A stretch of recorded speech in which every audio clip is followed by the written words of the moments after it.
Welcome to Solvetic, your channel to always learn technology easily. Below in the description, you will find useful links we used in this video.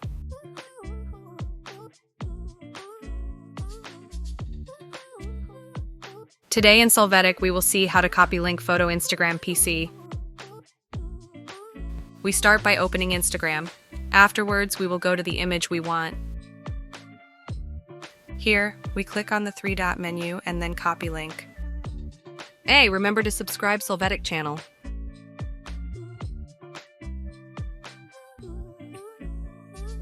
Finally, with the copied link, we can paste it wherever we want.